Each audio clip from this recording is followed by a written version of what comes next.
দাদা চা দাও। তা বলছি কি, শোনো না, কারেন্টের বিল এসেছে, তা তুমি ইলেকট্রিক বিলটা তুমি পে করে দাও। ইলেকট্রিক বিল এখন আমি পে করতে পারবো না, মাইনেটা পাই মাসের শেষে একবারে ইলেকট্রিক বিলটা করে আমি পেমেন্ট করে দেবো। আমার কাছে এখন টাকা পয়সা নেই। আচ্ছা, তুমি কেন একা দায়িত্ব নেবে গো? ভাই তো বড় হয়েছে, ওকে কিছু একটা দায়িত্ব দাও। ও তো একদম বাচ্চা না, ও তো যথেষ্ট পরিমাণে বড় হয়েছে। সংসারে খরচার দিকে কিছু একটা ওকে দায়িত্ব দাও। তুমি সমস্ত কিছু খরচা এত দায়িত্ব নিয়ে বসে থাকবে কেন? ওর কিছু কাজ ফাজ কিছু করতে বলো। দায়িত্ব যখন নেওয়ার আছে তাহলে ওই বা একা দায়িত্ব নেবে কেন? তাহলে ছুটকি কেন ঘরে বসে আছে? ছুটকি কিছু করছে না কেন? ও তো চুপচাপ বসে আছে। মানে ও তো মেয়ে মানুষ, ও কি কাজ করবে গো? হ্যাঁ কেন? ও তো মেয়ে একটা, ও কি কাজ করবে? কি বলছো তুমি? তুমি ভাইকে বলো। মেয়ে মানুষ দায়িত্ব নিতে পারো না? কি রে, তুই কি কোনো কাজ বাজ করতে পারিস না? তুইও তো কাজ বাজ করতে পারিস, তুই তো কোনো কিছু কাজ বাজের দায়িত্ব নিতে পারিস। আমি আমি কি কাজ করব? কি দায়িত্ব নেব আমি? কেন? মেয়ে হলে কি কোনো দায়িত্ব নিতে নেই নাকি? মেয়েদের কি খালি দায়িত্ব সেই রান্না করা? এছাড়া কি অন্য কোনো কাজ নেই মেয়েদের? মেয়েদের তো অনেক কাজ আছে। আরেকটা কথা বল, তুই তো দাদার থেকে কি কম শিক্ষিত নাকি? তোরা তো দুজনে একই পড়াশোনা করেছিস। দাদা পড়াশোনা করেছে, চাকরি করবে, পয়সা ইনকাম করে দায়িত্ব নেবে, সংসারের ভার নেবে। আর তোর বেলায় তা হবে না। তোর বেলা ওই শিক্ষিত হয়ে কি করতে হবে? সংসার সামলাতে হবে, তাই নাকি? এটা কোথায় লেখা আছে? আজকালকার দিনে তো ছেলে মেয়ে সব সমান। তাই তোর বেলায় এটা হবে কেন?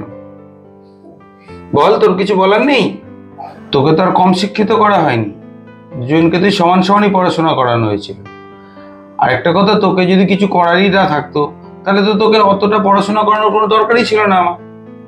তাহলে তুই ঝামেলা মিটে যেত, তাই কি না? আরে তুমি কি বলছো? 2 দিন পরে তোকে বিয়ে দিয়ে দেবো, তা এত দায়িত্ব কি নেবে? কি বলছো তুমি? এই দেখো, তুমি উত্তর দিয়ে দিলে।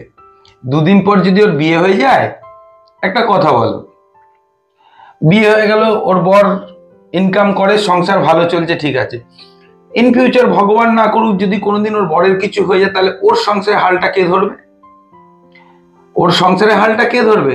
তখন যদি আমি গিয়ে ওর সংসারে কোনো রকম ভাবে হেল্প করতে যাই, তুমিই তো আঙ্গুল তুলবে।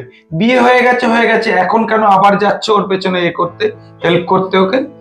ওকে যদি এখন থেকে এরকম না বসিয়ে ঘরের মধ্যে আতু আতু করে, ওই 2 ভাইয়ের 1 বোন বলে কোলে তুলে তুলে আতু করে করে ওইভাবে রেখে দেওয়া হয়, তাহলে ইন ফিউচারে ওর নিজের সংসার বেলায় ও কি করবে? ওর নিজের সংসার বেলায় যদি কোনো অসুবিধা হয়, আরে অসুবিধা হোক আর না হোক, ওরা হাজবেন্ড ওয়াইফ মিলে একসঙ্গে যদি জয়েন্টে ওদের সংসারটাকে চালায়, তাহলে বুঝতে পারছো কি হবে? কত ভালো মতন ওদের সংসারটা টানতে পারবে, কোনো অসুবিধা হবে না। তোমরা দুটো ভাই আর একটা মাত্র বোন, তুমি তাকেও তুমি কাজে পাঠিয়ে দেবে? আরে লোকে কি বলবে সেটা ভেবেছো একবার? লোকে কি বলবে ভাবছো? আরে আজকে যদি কেউ মারা যায় না, তার পাশের বাড়ির লোক আর 2-3টে বন্ধু বান্ধব আর বাড়ির লোক প্রথম 2-3 দিন একটু চোখের জল, কষ্ট, আর বন্ধু বান্ধব কি করবে? দুঃখী একদম স্ট্যাটাস লাগাবে, মোবাইলে স্ট্যাটাসে দিচ্ছে আমার ওই মরে গেল, ওই বন্ধু মরে গেল, এই করলো সেই করলো, কত কিছু। আরে 13 দিন পর যখন শ্রাদ্ধ হয়ে যায় না, শ্রাদ্ধের দিনকে যখন খেতে আসে, ও মারা গেছে বলে ওর পাতের মিষ্টি নেবে, এই ও মারা গেছিল 2টো মিষ্টি বেশি দিয়ে যা, তখন কিন্তু একবারও বলবে না যে ও ওই ছেলেটা এই করেছে, ওই করেছে, সেই করেছে। মানুষ কি জিনিস জানো তো? মানুষ আলোচনা করতে পারবে, কিন্তু যখন কারোর প্রবলেম বা সমস্যা হবে না, তখন কিন্তু কেউ আর আসবে না। আজকে যদি ওকে আমি আতু আতু করে তুলে রেখে দিই, ইন ফিউচারে গেলে ওর সমস্যা ওকেই সম্মুখীন হতে হবে। সেই সম্মুখীন যখন হতে হবে, তখন এখন থেকে তৈরি হোক, শক্ত হোক, নিজের পায়ে দাঁড়িয়ে যাক, কোনো একটা চাকরি বাকরি করে নিজেকে প্রতিষ্ঠিত করে ফেলুক, তাহলে আর কোনো কিছুতে কোনোদিনই কোনো সমস্যার সমাধান সম্মুখীন হতে হবে না। আজকে আমি একা এই তোমাদের এতগুলো নিয়ে বাচ্চা কাচ্চা নিয়ে সংসারটা টানছি, আমার একটা প্রেশার হচ্ছে। আজকে কথার কথা, সাপোজ তুমিও যদি কোনো একটা জব করতে, তাহলে আমার সংসারটা তো একটা ভালো জায়গায় করতে পারতাম। ঠিক এরকমই আগের থেকে আমি আমার বোনকে জেনে কেন এরকম ভাবে রাখবো। দেখো, মেয়েরা শুধুমাত্র রান্নাঘরে রান্না করে দেবে এই চিন্তা ভাবনা করলে চলবে না। আজকের ডেটে ভাবো, উফ, সুনিতা উইলিয়ামস আজকে 9 মাস পর ফিরে এসছে। তাহলে মেয়েরা কোথায় যেতে পারে না, কোথায় কি করতে পারে না। তাহলে আমার বোনটা শুধুমাত্র কি রান্না করার জন্য আছে? তা নয়, ওকেও দুনিয়ার বাইরে যে চলতে দাও, সমাজের সঙ্গে চলতে দাও, নিজে কিছু করতে পারবে।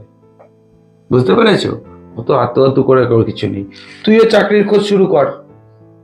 বুঝতে পেরেছিস? এইভাবে ঘরে বসে থেকে থেকে করলে চলবে না। আর তুই যা করছিস চেষ্টা চালিয়ে যা, নিশ্চয়ই একদিন খুব ভালো দিন আসবে। আমি এটাই সবাইকেই একটাই কথা বলবো, মেয়ে মানুষ বলে ঘরের মধ্যে তুলে রেখে দেবে, হ্যাঁ, তারপরে দুদিন পরে গিয়ে মেয়েটার যদি ইন ফিউচার কোনো প্রবলেম হয়, সেই প্রবলেমটা ফেস করার সময় মেয়েটা একা একা যখন দিশেহারা হয়ে যায়, তখন কি সমস্যা হয়, সেটার দরকার নেই। মেয়েদেরকেও ছেলেদের মতন রাস্তায় বেরো, বাজারে বেরো, কাজের যোগান দাও, টাকা ইনকাম করা শেখাও। আরে পড়াশোনা কিসের জন্য শেখে? তাই যদি হোক তাহলে তো মেয়েটার বেলায় কম পড়াশোনা শেখাবে আর ছেলেটার বেলায় বেশি বেশি পড়াশোনা শেখাবে।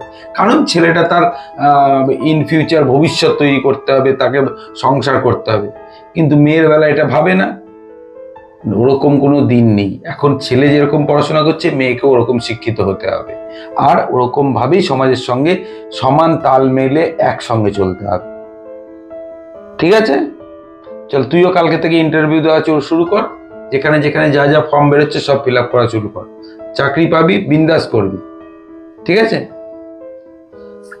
চল, উঠলাম।